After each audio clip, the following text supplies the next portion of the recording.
Marcos, capítulo 7, versículo 24 em diante, 24 a 30, e depois nós vamos ler ainda Mateus, capítulo de número 15, versículos de 21 a 28. Diz assim a palavra do Senhor: Levantando-se, partiu dali para as terras de Tiro e Sidom. Tendo entrado numa casa, queria que ninguém o soubesse. No entanto, não pôde ocultar-se, porque uma mulher, cuja filhinha estava possessa de um espírito imundo, tendo ouvido a respeito dele, veio e prostrou-se-lhe aos pés.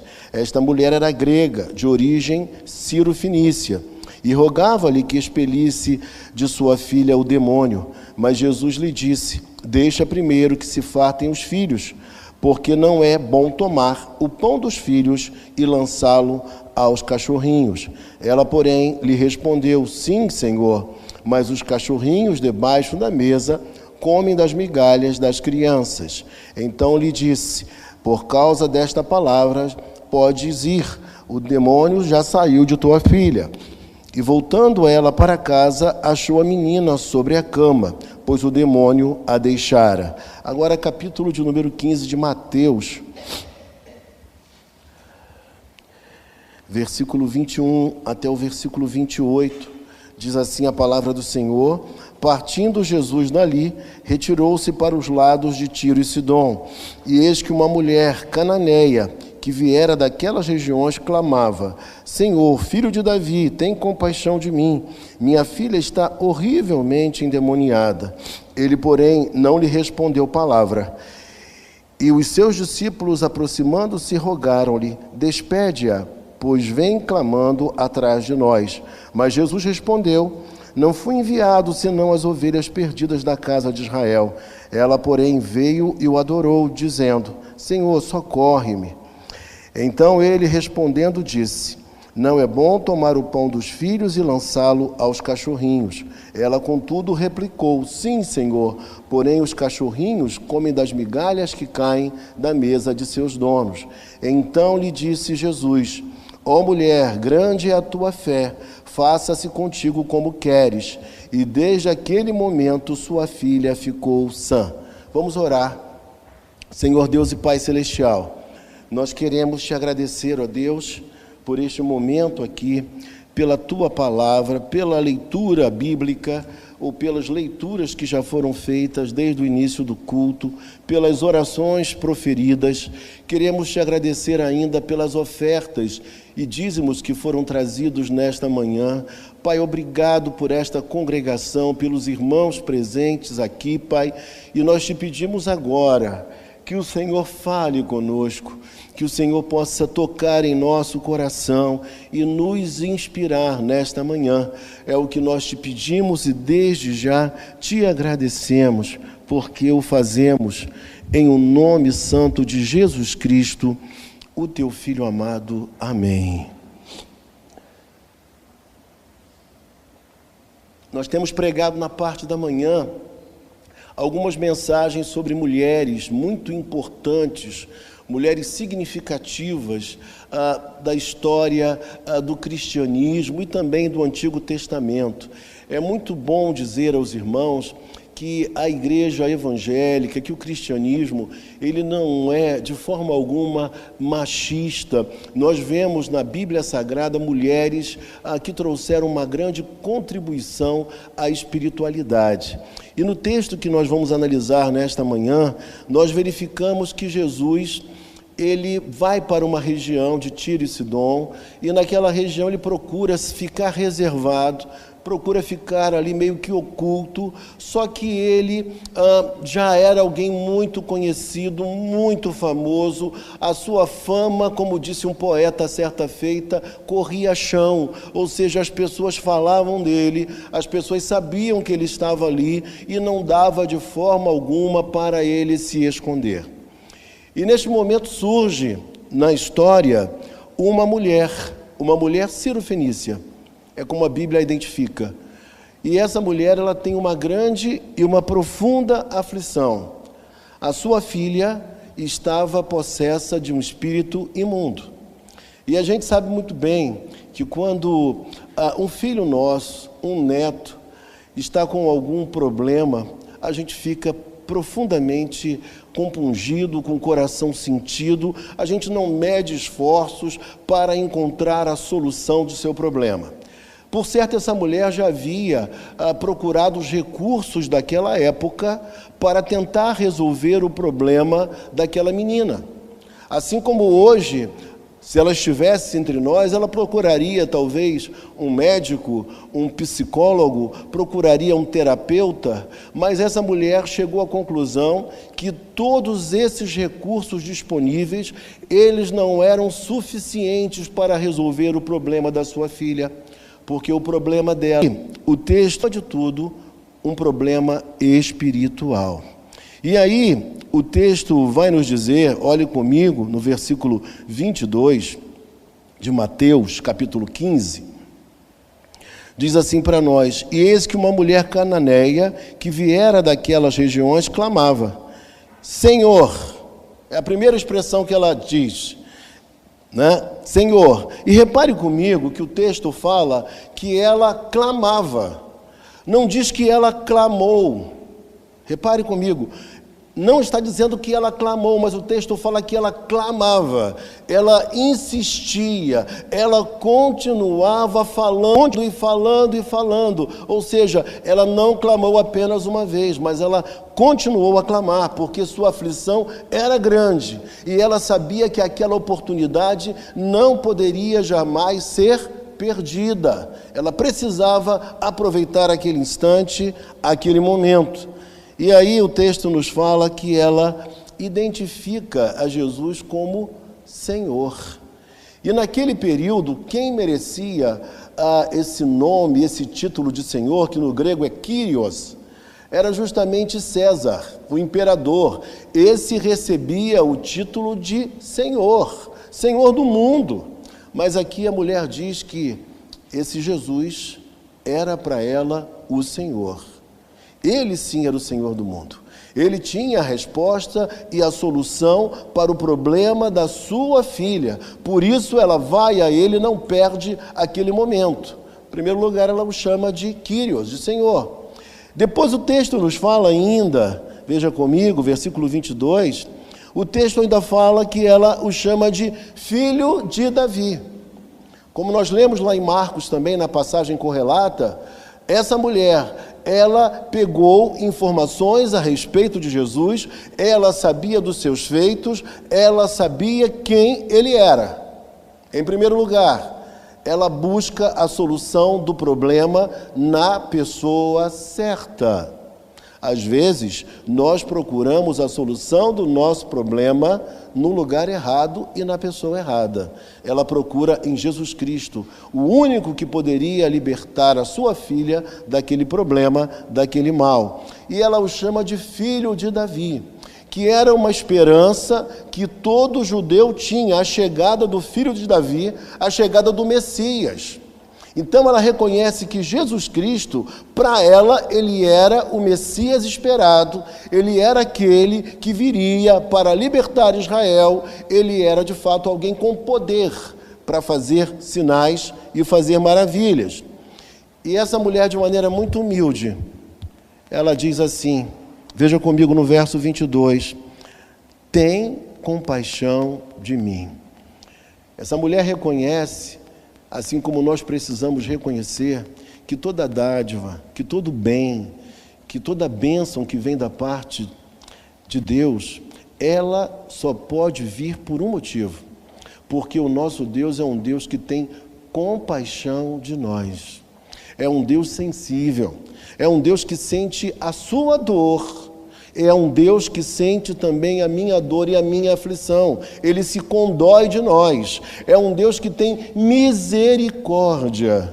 Tudo que nós recebemos de Deus não é porque nós sejamos importantes, não é porque nós sejamos pessoas letradas, bem instruídas, ou porque tenhamos uma condição financeira muito boa.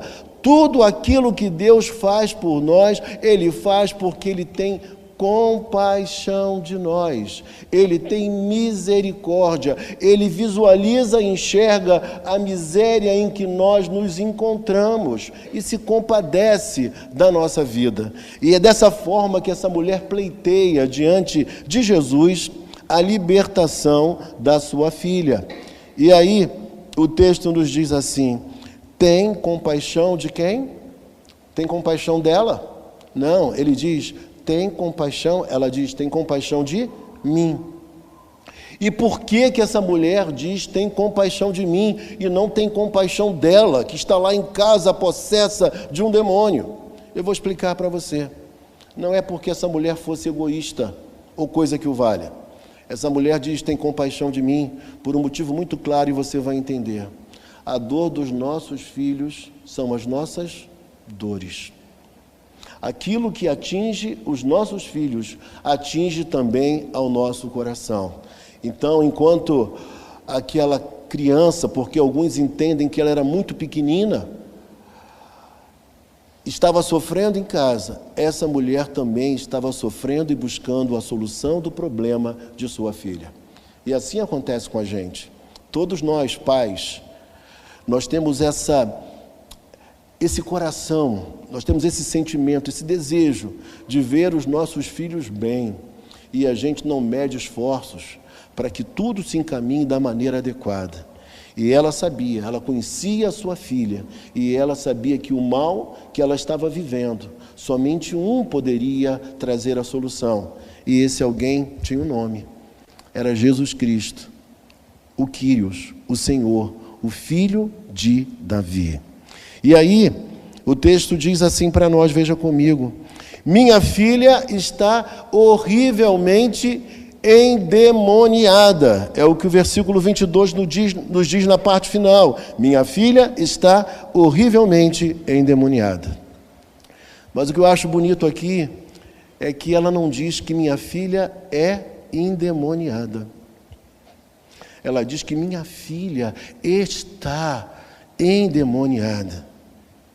Se o Senhor der uma ordem, se o Senhor resolver curá-la, libertá-la, ela não estará mais na condição na qual ela se encontra hoje.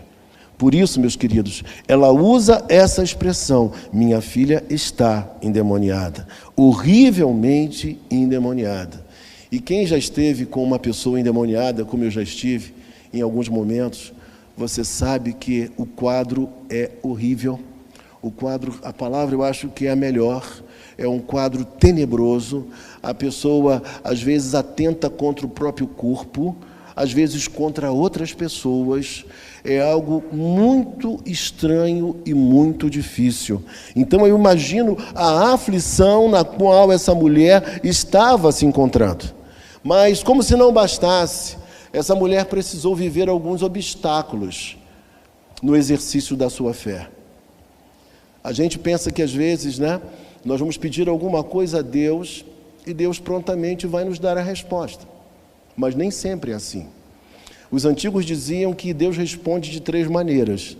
Não estou dizendo se está certo ou se está errado, mas falavam assim. Deus, quando nos responde, Ele diz sim, não ou espera. Você tem que aguardar. E aí o texto nos diz no versículo 23... Ele, porém, não lhe respondeu palavra. Essa mulher talvez esperasse que Jesus fosse virar-se para ela e trazer a solução imediata de seu problema, mas Jesus não abre a boca, fica em completo silêncio. Talvez querendo perceber ou gerar em seu coração a fé necessária. Talvez querendo ver nela até que ponto, de fato, ele era para ela o Senhor dos Senhores, ele era o Quírios, ele era aquele que realmente poderia trazer a solução de seu problema. Então, o primeiro obstáculo teria que ser vencido, era o silêncio daquele que poderia trazer a libertação da sua filha. E aí o texto nos diz que um segundo empecilho, um segundo obstáculo, ela precisaria vencer. Eu não sei como é que você reage diante dos obstáculos, mas tem pessoas que quando recebem o primeiro não, elas desistem. Mas essa mulher teve a primeira dificuldade diante do silêncio de Jesus. mas agora não somente de Jesus, mas também de seus discípulos. Olha o que o texto diz. Diz assim para nós, veja comigo. E os seus discípulos, aproximando-se, rogaram-lhe: despede-a, pois vem clamando atrás de nós. O segundo obstáculo que essa mulher enfrentou era justamente a própria oposição dos discípulos de Jesus. Talvez ela aguardasse que eles dissessem: por favor, mestre, ela está clamando já há muito tempo atrás de nós, traz a resposta para ela, liberta a filha dessa mulher, ela está sofrendo muito. Mas os próprios discípulos agem dessa forma. E aí parece aquela cena em que quem deveria interceder por você faz uma oração contrária. Quem deveria estar no seu lado, no momento difícil do problema, da luta, está contra você. Você já está fragilizado, precisando de força, de apoio, de amparo, de um amigo, e essa pessoa ainda, ou aquelas pessoas, não estão fazendo aquilo que você esperaria que elas fizessem. E aí, um segundo obstáculo, essa mulher teria de enfrentar, porque até os discípulos estavam contra ela. E aí o texto diz assim, versículo 24, mas Jesus respondeu: não fui enviado senão às ovelhas perdidas da casa de Israel. Eu creio que muitas pessoas nesse lugar aqui já teriam ficado silentes, já teriam batido em retirada. Agora Jesus diz a essa mulher, veja comigo o texto, que ele não foi enviado senão às ovelhas perdidas da casa de Israel. Como quem diz assim: olha, em primeiro lugar, eu tenho que salvar os judeus. Os judeus é o povo do antigo pacto. Os judeus são aqueles que deles provém a salvação, deles provém o Messias. É a eles que eu tenho que atender em primeiro lugar. É que o texto diz para nós. Mais uma objeção, um obstáculo para essa mulher. Meu Deus, o homem não quer me ouvir mesmo. Agora ele fala que os judeus estão em primeiro lugar. E aí, o texto nos diz assim, versículo 25. Ela, porém, veio e o adorou. Depois de tantas negativas, de dificuldades no meio do caminho, essa mulher ainda persiste na intercessão, no clamor, e essa mulher chega próximo a ele e o adora. Ela ainda destina a Jesus Cristo a adoração, ou seja, ela estava resoluta no que estava fazendo, na sua proposta.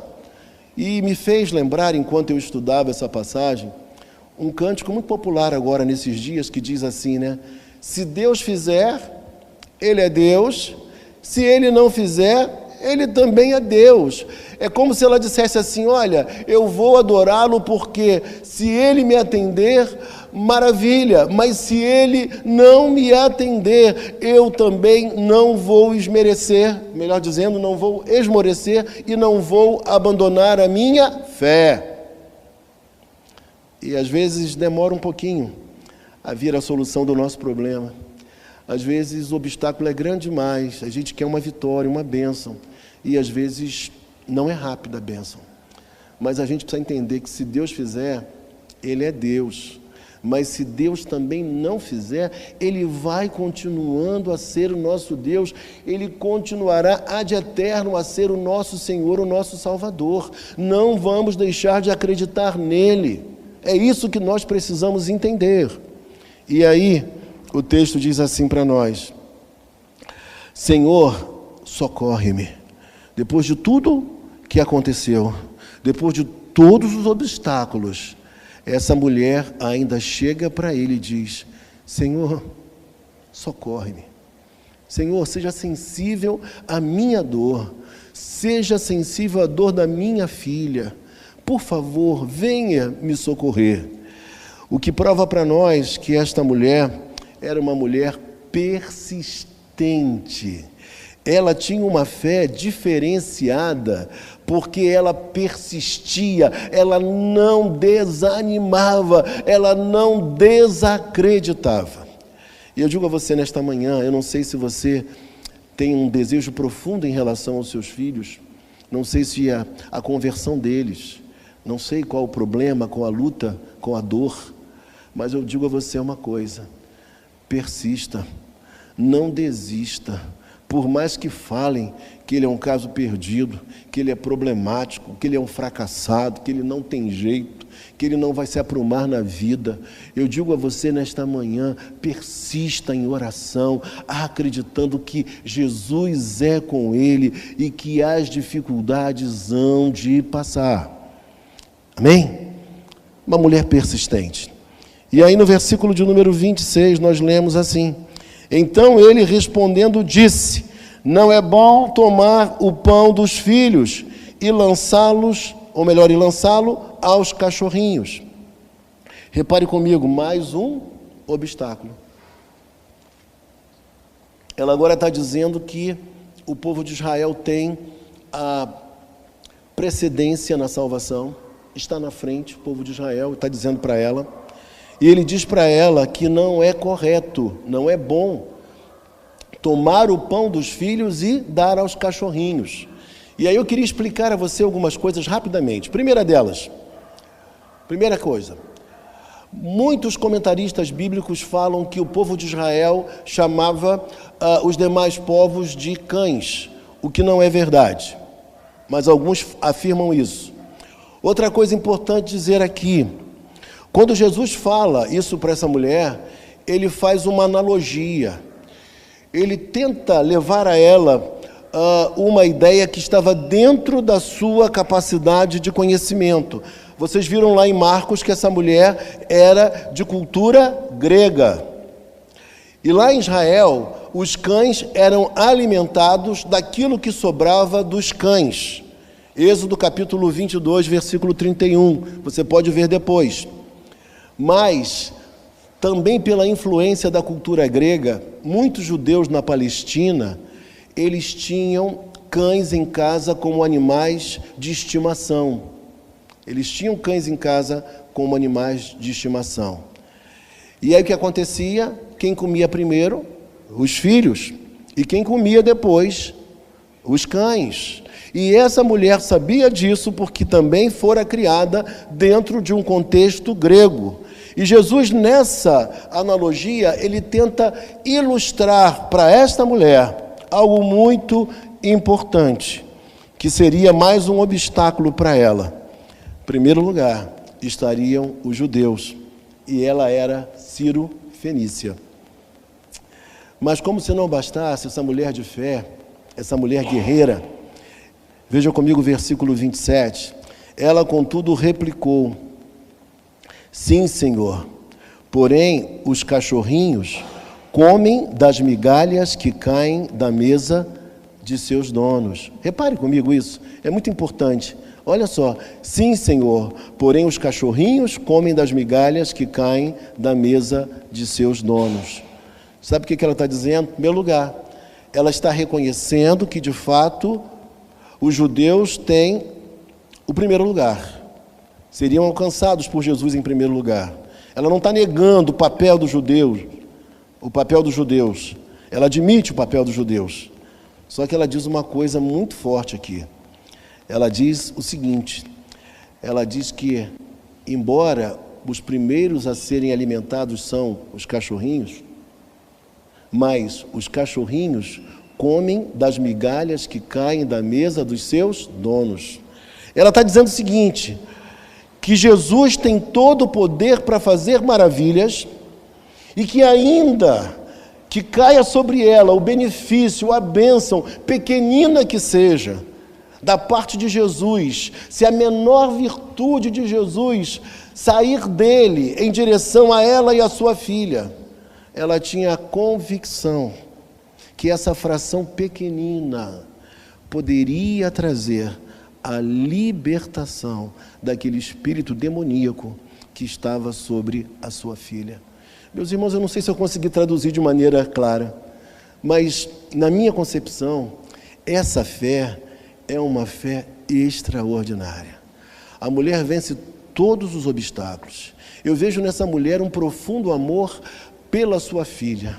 Amor igual ao que você tem pela sua filha, pelo seu filho ou pelos seus netos. Amor igual ao que eu tenho pelo meu filho, pela minha filha. Um amor muito grande. Eu vejo nessa mulher persistência, eu vejo nessa mulher fé, mas eu vejo acima de qualquer coisa nesta mulher amor profundo pela sua filha. E aí, diante dessa declaração, veja comigo, olhe para a Bíblia, versículo 28. Então lhe disse Jesus: ó mulher, grande é a tua fé. O próprio Senhor Jesus reconhece que a fé dessa mulher era extrema, era grandiosa.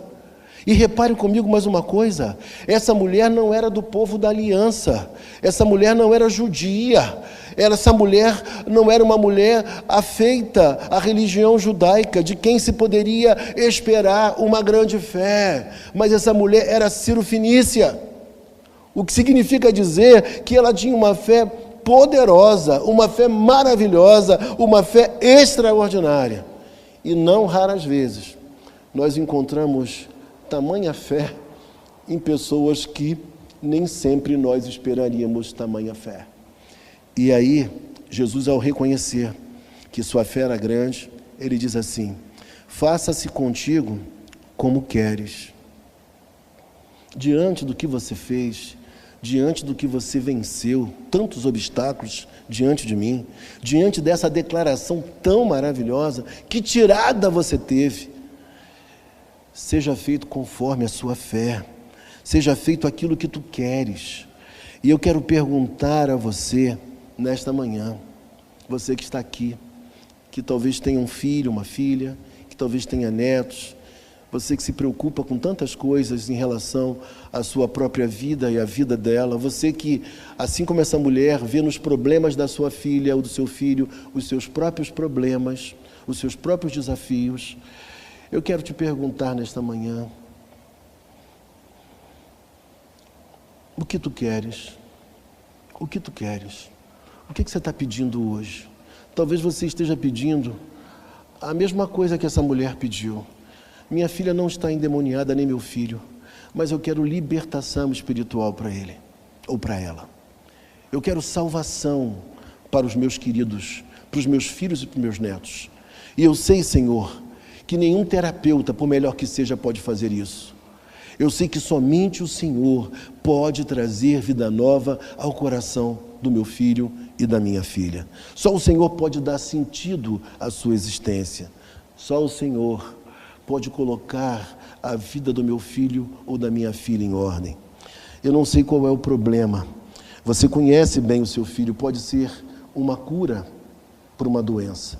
Pode ser a solução de um problema emocional, pode ser a solução de um problema conjugal, pode ser a solução de um problema profissional. Mas você que aqui está nesta manhã, você que tem uma fé, não precisa nem ser uma fé grande, mas se for fé em Jesus Cristo, ainda que seja pequenina, do tamanho de um grão de uma mostarda, será suficiente. Eu quero orar com você, você que de repente está com o mesmo desejo dessa mulher, de ver Jesus trazendo a solução do problema de seus filhos. Eu quero orar por você, finalizando. Feche os seus olhos, curve a sua fronte e oremos ao Pai.